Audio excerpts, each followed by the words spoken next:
Assalamualaikum warahmatullahi wabarakatuh. Salam sejahtera untuk kita sekalian. Shalom. Yang terhormat Ketua Estepak Santo Yohanes Penginjil Ambon, yang saya hormati dosen pengampu mata kuliah Public Speaking, dan yang saya kasihi dan banggakan para hadirin sekalian. Para hadirin yang berbahagia, pada kesempatan berbahagia ini, izinkanlah saya untuk menyampaikan sambutan sekaligus pidato singkat mengenai pentingnya pendidikan bagi kemajuan bangsa dan negara. Pendidikan adalah salah satu hak asasi manusia yang fundamental dan mendasar. Melalui pendidikan, seseorang bisa memperoleh pengetahuan, keterampilan, dan keahlian untuk mengembangkan potensi dirinya secara optimal. Pendidikan juga penting demi kelangsungan peradaban umat manusia dari satu generasi ke generasi lainnya. Sebagaimana tercantum dalam pembukaan Undang-Undang Dasar 1945 alinea keempat, salah satu tujuan negara Indonesia adalah mencerdaskan kehidupan bangsa, menunjukkan bahwa pendidikan menjadi tanggung jawab negara untuk memastikan warganya dapat mengakses layanan pendidikan dengan berkualitas tanpa diskriminasi. Selama hampir 20 tahun terakhir, anggaran pendidikan di Indonesia terus meningkat. Pada tahun 2021, anggaran pendidikan mencapai 549 triliun atau setara dengan 20% dari total anggaran pendapatan dan belanja negara atau APBN. Angka ini akan terus ditingkatkan hingga mencapai target minimum sebesar 25% di tahun 2025 nanti. Sesuai amanat Undang-Undang Sisdiknas nomor 20 tahun 2003. Peningkatan signifikan anggaran pendidikan ini patut disambut gembira. Ini menunjukkan komitmen tinggi pemerintah dalam memajukan sektor pendidikan di Indonesia yang sangat strategis bagi kelangsungan sebuah negara bangsa.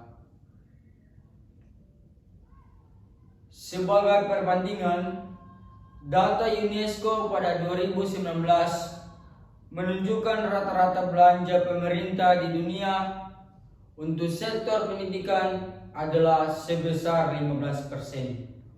Sementara di kawasan ASEAN, rata-rata anggaran pendidikan negara anggota adalah kurang lebih 12%. Jadi, anggaran pendidikan Republik Indonesia saat ini sudah cukup besar dibandingkan dengan negara-negara lain. Para hadirin sekalian, walaupun demikian, kita masih memiliki banyak pekerjaan rumah dalam memajukan dunia pendidikan di tanah air. Masih banyak terdengar berita tentang rendahnya mutu pendidikan, guru honorer yang belum diangkat menjadi PNS, serta minimnya fasilitas dan infrastruktur di berbagai sekolah daerah terpencil. Ini menunjukkan bahwa pemerintah perlu terus berupaya keras meningkatkan akses serta kualitas pendidikan bagi seluruh lapisan masyarakat. termaksud yang tinggal di pelosok-pelosok desa terpencil sekalipun. Dan tidak boleh ada diskriminasi dalam hal ini.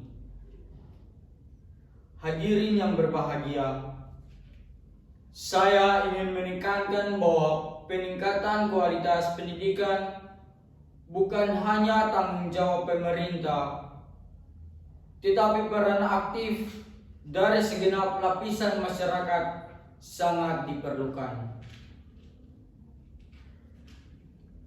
Secara umum, ada 3 komponen utama penentu kualitas pendidikan, yaitu kurikulum, guru atau tenaga pendidik, dan fasilitas pembelajaran. Untuk memaksimalkan ketiga komponen ini, perlu dukungan, kerjasama, dan kontribusi dari berbagai pihak secara sinergis.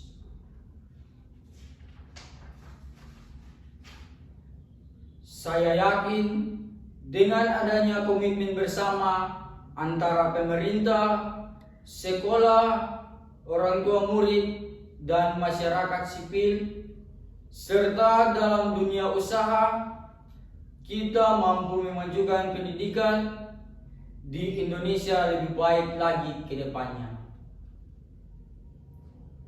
Berikut beberapa saran konkret yang bisa dilakukan oleh masing-masing pihak terkait. Yang pertama, pemerintah. Tugas pemerintah tentu saja terkait regulasi dan pendanaan pendidikan secara makro. Tetapi secara mikro, perlu juga dilakukan evaluasi dan monitoring secara rinci terhadap kinerja sekolah, kualitas pembelajaran di kelas, hingga aspek kesejahteraan dan kompetensi guru. Ini penting demi akuntabilitas dan peningkatan mutu secara berkelanjutan.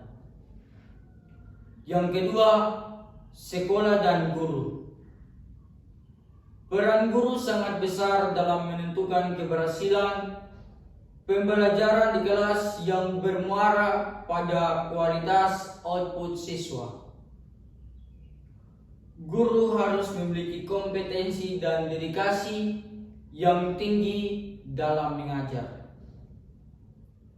Sementara sekolah bertanggung jawab memberikan dukungan melalui sumber belajar berkualitas, pelatihan guru, serta pengawasan terhadap proses pembelajaran di kelas. Yang ketiga, orang tua murid. Orang tua tidak cukup hanya menyekolahkan anak dan membayar SPP. Lebih dari itu, orang tua harus aktif memantau dan mendorong anaknya untuk rajin belajar di rumah. Di era digital seperti sekarang, peran pendampingan orang tua terhadap proses belajar anak sangat vital demi membentuk kebiasaan belajar yang baik. Orang tua juga bisa terlibat aktif dalam kegiatan komite sekolah. Yang keempat, dunia usaha dan filantropis. Banyak institusi atau perorangan kaya di Indonesia yang memiliki concern tinggi terhadap isu pendidikan. Mereka bisa memberikan kontribusi melalui program CSR yang ditujukan untuk menyediakan sarana prasarana, beasiswa pendidikan, pelatihan guru, dan lain sebagainya. Para hadirin yang saya muliakan, demi mewujudkan cita-cita mencerdaskan kehidupan bangsa, kita harus terus bahu-membahu dan bersinergi memajukan pendidikan di Indonesia.